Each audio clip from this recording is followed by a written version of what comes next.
আসসালামু আলাইকুম ওরহমতুল্লাহ বরকাতু। আসসালামু আলাইকুম ওরহমতুল্লাহ বরকাতু। ভাই সবাই ভালো আছেন? আমাদের বাংলাদেশি ভাই ও বোনেরা যারা আছেন এই দেশে বিভিন্ন দালালের মাধ্যমে আসেন, বিশ্বাস করেন আল্লাহর কসম করে কই, আজকে আরাফার দিন এই দেশে ভিসা আকামা টোটালি বন্ধ। ভিসা চালু আছে, আকামা টোটালি বন্ধ। কিন্তু আপনারা যারা আসবেন, কাজের খুব সমস্যা, কাজের এত সমস্যা যে এই দেশে আপনি কাজ করলে টাকা পাবেন কি না আল্লাহ পাকি ভালো জানে। সাপ্লাইয়ের মাধ্যমে গেলে এই বছরের টাকা আগামী বছর আসে নিতে, তাও দেয় না।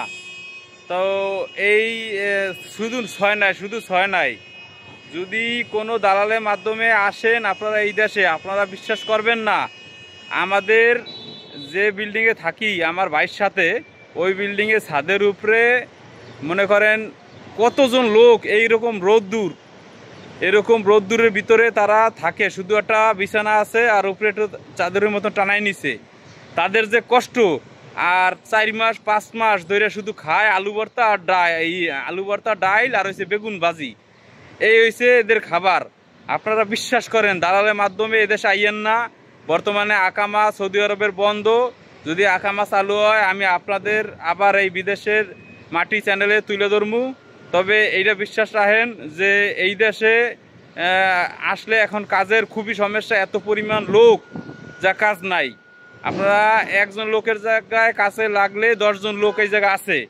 তা এই আরাফার হজের দিন আমি আপনাদের কাছে একদম সত্যি কথা কইতেছি যে কোনো ধরনের আকামা এখন বর্তমানে করতে আছে না সৌদি সরকার। আপনারা বুঝতে হইন না, তারপরে এই দেশে আসার চিন্তা করবেন। আর দালালদের মাঝে আপনারা পড়েন না ভাই, এই রৌদের মাঝে এই কষ্ট। আমি আজকে আসছি 15 দিন, এই 15 দিনের মধ্যে আমার ভাই আছে, মামা শ্বশুর আছে, তাদের মাধ্যমে আমি 5 দিন কাজ করছি। কিন্তু আর যাদের কেউ নাই, এরা 4 মাস 5 মাস 6 মাস ধরে এই জায়গায় বসা, আমি তাদের সহকারে একটা ভিডিও বানাইয়া সামনে আমি আপনাদের মাঝে পেশ করবো। আজকে এই পর্যন্তই। বিদেশের মাটি চ্যানেলে সবাই সাবস্ক্রাইব করবেন, দেখবেন, ভালো থাকবেন।